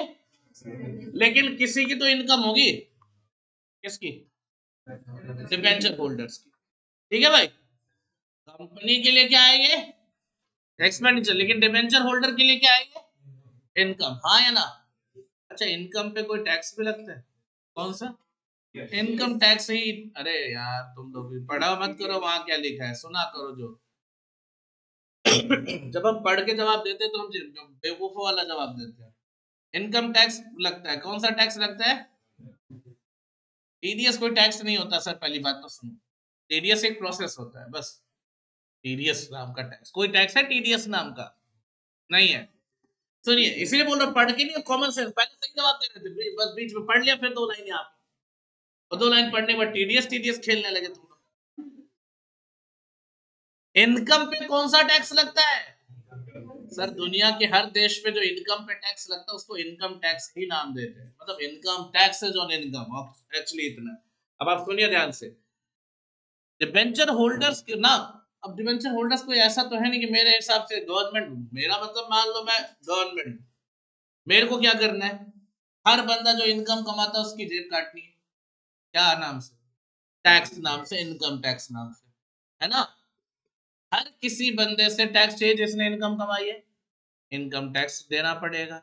अब डिबेंचर होल्डर ने इंटरेस्ट के रूप में इनकम कमाई, उनको मैं कौन से रूप में टैक्स लूंगा? इनकम टैक्स लूंगा। अब डिबेंचर होल्डर मेरे हिसाब से तो रहेंगे नहीं कि एक जगह बैठे रहेंगे टैक्स भर के तब जाएंगे, सारे ईमानदार हो जाए। डिबेंचर होल्डर दुनिया के किसी कोने से हो सकते हैं। चाइनीज भी हो सकते हैं, जापानीज भी हो सकते हैं, नेपाली भी हो सकते हैं। नहीं नहीं, वो जो सोच रहे हैं वो नहीं हो सकते, उनके पास खाने की रोटी नहीं, वो कहाँ से इन्वेस्टमेंट करेंगे? हाँ समझ गए ना, वो नहीं हो सकते। ठीक है। और जिस दिन तुम्हें पता चल गया इस कंपनी में पाकिस्तान से इन्वेस्टमेंट है, उस कंपनी का तुम प्रोडक्ट खरीदना बंद कर दोगे, अगर थोड़े से इस दिमाग वाले होंगे, क्योंकि पता है अगला बॉम्ब फूटेगा। सिंपल समझो सर, आपके पास ये जो डिबेंचर होल्डर है ना, इनसे टैक्स कलेक्ट करने का काम है। अब ये रही कंपनी, ध्यान से देखो इसको, पार्थ लिमिटेड। ये हमारे पार्थ ने दूसरे को अपने स्वार्थ के चक्कर में कहां कहां से डिबेंचर उठा रखा था, अजीब अजीब देश से उठा रखा था, वहां पे डिबेंचर होल्डर को इसने इंटरेस्ट दे दिया। अब मैं गवर्नमेंट होने के नाते क्या कर रहा हूँ, सबसे टैक्स की डिमांड कर रहा हूँ, कह रहा है आके दम है तो लेके जाओ। कौन जाएगा चाइना टैक्स लेने? उसमें से एक नॉर्थ कोरिया वाला भी था, देखो बैठा है ना, मानस, नॉर्थ कोरिया में रिजाइड करता था। अब वहां से कह रहा आओ दम है तो लेके जाओ। फिर नॉर्थ कोरिया में टैक्स लेने क्या, मैंने जितनी बातें उस भाई को बोली है ना, अपने वो गोलू को, है ना, गोलू समझ लो, किम जोंग यून, जितनी बोली, अगर वो मैं उस मेरा मतलब अगर मैं उसको दिख भी जाऊं ना और सच में उसको कोई मेरी एक क्लिप दिखा दे तो पक्का मुझे गरम तेल में फ्राई कर देगा।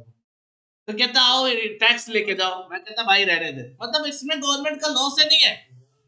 बहुत लॉस है यार, टैक्सेस का बहुत लॉस है। और सारा किया जरा इसी पार्थ लिमिटेड का। मैंने बुलाया पार्थ लिमिटेड को, इधर आ जाओ। आना नहीं, बैठे रहो, कोई दिक्कत नहीं। मैंने बुलाया पार्थ लिमिटेड को, बुलाया, मैंने कहा एक काम करना, एक बात बता, तू जो डिबेंचर, एक अजम्पशन लेना है, 10 रुपए 10% का टैक्स लग रहा है, तू जब डिबेंचर होल्डर को 100 रुपए का इंटरेस्ट देता है ना, ये डिबेंचर होल्डर के खाते में चला जाता है। फिर डिबेंचर होल्डर को क्या करना होता है ना, ये गवर्नमेंट रूम है, यहाँ पे उसको 10 रुपए देना रहता है। ये 10 रुपए यहाँ आना चाहिए था यहाँ से, लेकिन गड़बड़ हो रही है, ये आ नहीं रहा है प्रॉपर। तो एक काम कर, एक सिनेरियो ऐसा बना, ये 100 रुपए में ना तू 90 रुपए इस होल्डर को दे, नालायक को, और 10 रुपए सीधा गवर्नमेंट को दे। कहता ऐसा क्यों? मैंने कहा तेरा क्या नुकसान? कहता कोई नहीं। मैंने कहा तेरी जेब से कितना निकलना था?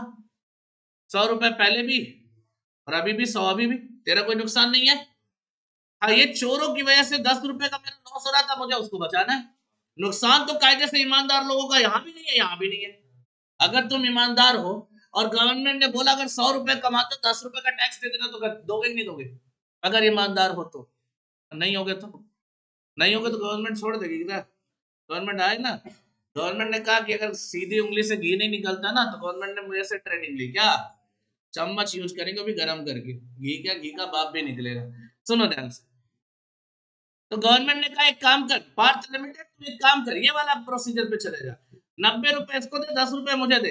अब देखो टैक्स यहीं पे तुम क्या किए, ये जो डिबेंचर होल्डर था जिसके इंटरेस्ट, भाई उसको देख के तुझे टीडीएस समझ में आ जाएगा क्या? नहीं, उसको देख के, देख ले कोई दिक्कत नहीं है, देख ले। हो सकता है तेरा भी परिवर्तन हो रहा हो अंदर ही अंदर। इधर देख ले भाई, 100 रुपए का इंटरेस्ट मिलना था किसको? डिबेंचर होल्डर को, और वो 10 रुपए मुझे देता। तो कंपनी ने क्या किया, 90 रुपए इसको दे दिया और इसका टैक्स यही डिडक्ट कर दिया। The source of income is company, that is Parth Limited. Company का सोर्स ऑफ इनकम क्या है डिबेंचर इंटरेस्ट के लिए? कंपनी। जब सोर्स ऑफ इनकम के प्लेस पे ही टैक्स डिडक्ट कर लिया जाता तो उसी को टीडीएस बोलते हैं, यानी टैक्स डिडक्टेड एट सोर्सेज। तो सोर्स ऑफ इनकम है ना तुम्हारा, वहीं पे तुम्हारे हिस्से का टैक्स डिडक्ट कर लिया गया, इसीलिए इसको टीडीएस नाम दिया जाता है। ये टैक्स इनकम टैक्स ये दोस्त, टीडीएस नाम का कोई टैक्स नहीं है, समझो ध्यान से। इसका सोर्स ऑफ इनकम क्या था? ये जो हमारा ये नॉर्थ कोरिया वाला बंदा, चाइना वाला बंदा बैठा, चलो चाइनीज बंदा है, इसका सोर्स ऑफ इनकम क्या था? पार्थ लिमिटेड। टैक्स किसने डिडक्ट किया? पार्थ लिमिटेड ने। तो जब सोर्स ऑफ इनकम ने टैक्स काट दिया उसके नाम का, तो क्या बोलेगा वो? टीडीएस का टैक्स। गवर्नमेंट को ले देकर वो टैक्स मिल रहा है 10 रुपए। तो ध्यान से देखो, यानी उसका कोई नुकसान नहीं, ना इसका नुकसान ना मेरा नुकसान, दो तीनों का नुकसान नहीं। जो सिचुएशन होना चाहिए था वही हो रहा है, कुछ एक्स्ट्रा नहीं आ रहा है, बस सिनेरियो थोड़ा डिफरेंट क्रिएट हो रहा है। पहले पैसा उसकी जेब में जाता तो वो 10 रुपए ला के देता, तब कहता 10 रुपए झंझट छोड़ो, उसकी जेब में 90 भेजो, 10 रुपए इधर भेज दो।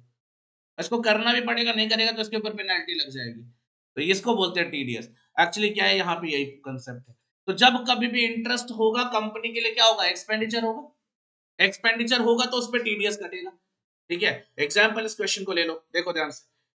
12% पर एनम का है, बोलो इंटरेस्ट का रेट है, 10 लाख का डिबेंचर है। अब मुझे बताओ 1 साल का इंटरेस्ट कितना है? 1,20,000।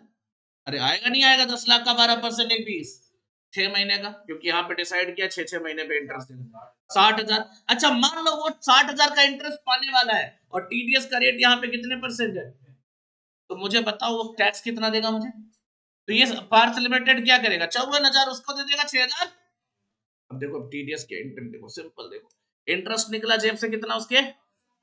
अच्छा ये टैक्स नहीं भर रहा है पार्थ लिमिटेड, पार्थ लिमिटेड क्या दे रहा है? 60,000 का इंटरेस्ट ही दे रहा है। ये 60,000 लिखा है नहीं लिखा बताओ? डिबेंचर होल्डर को कितने का देगा और टीडीएस कितना आ जाएगा, और अगले दिन ही, उसी दिन ही मतलब क्या पेमेंट कर देगा किसको? ये डिबेंचर होल्डर को दे दिया, ये टीडीएस दे दिया उसके नाम। समझ में आ गई? एंट्री समझ में आ गई इंटरेस्ट की? बाकी सब एंट्री बेटा अलग चीज की है, ये इंटरेस्ट की एंट्री समझ में आई नहीं आई? इंटरेस्ट कंपनी का क्या है? एक्सपेंडिचर। 10 लाख का 12% कितना आएगा? 1,20,000 का 1,20,000 तो 6 महीने का कितना? 60,000 का इंटरेस्ट दिया, लेकिन 10% टीडीएस काटना है, तो टीडीएस डिबेंचर होल्डर को नहीं देगा, वो सीधा टीडीएस अलग दिया है। फिर दोनों का पेमेंट कर दिया, डिबेंचर होल्डर को 54,000, गवर्नमेंट को 6,000। क्लियर है? ये 2 बार एंट्री इसलिए होगी क्योंकि 2 बार है, साल में 2 बार जा रहा है, दोनों बार सेम सेम हो जाएगा। सर बाकी किस बात की एंट्री? अरे बाकी एंट्री डिबेंचर इश्यू करने की है। पढ़ के देखो डिबेंचर इश्यू कैसे किया है। 10 लाख का रुपए का डिबेंचर इश्यू किया 10% डिस्काउंट पे। तो भाई मेरे 10% डिस्काउंट पे इश्यू किया है और 5% प्रीमियम पे रिडीम करेगा, तो टोटल लॉस कितना आ रहा है? 15%। 10% डिस्काउंट पे इश्यू करेगा, 5% प्रीमियम पे रिडीम करेगा, issued at discount, redeemable at premium, net loss कितना, टोटल कितना हो रहा है? 15%। तो 10 लाख का 15% 1.5 लाख होगा, नहीं होगा? और प्रीमियम कितना था? ये एंट्री अभी थोड़ी देर पहले इलस्ट्रेशन नंबर 5 में करके आए हो। Issued at discount, redeemable at premium, illustration number 5 में अभी यही करके आओ। हाँ इसमें क्या कर दिया, एक साथ कंबाइन कर दिया तुमने, वहां 2 एंट्री करी थी। ठीक है, कोई दिक्कत? इसके बाद सर इंटरेस्ट की एंट्री आपको समझा दी। 2 बार क्यों हो रहा है? क्योंकि इंटरेस्ट भी 2 बार जा रहा है साल में। और लास्ट में देखो, इंटरेस्ट हमारा एक्सपेंस था 1,20,000, टोटल जेब से निकला तो पीएनएल के डेबिट में चला गया, बोलो। और सर ये 1.5 लाख रुपए ना, ये जो आखिरी एंट्री ना, इसको मैं अभी नहीं बताऊंगा। अब कहोगे सर ये आखिरी एंट्री किस बात की है, मैं अभी नहीं बताऊंगा, क्योंकि यही वो टॉपिक है जो मैंने अभी होल्ड कर रखा, तो नेक्स्ट क्लास में इसको याद दिला देना सर, इसको भी बताना, हालांकि जरूरत नहीं पड़ेगी। ठीक है यहाँ तक? आपको जितने क्वेश्चन अभी कराए, जितना काम आज कराया क्लास में, घर जाके सेम सेम रिवाइज कर लेना है पूरा पूरा। ठीक है।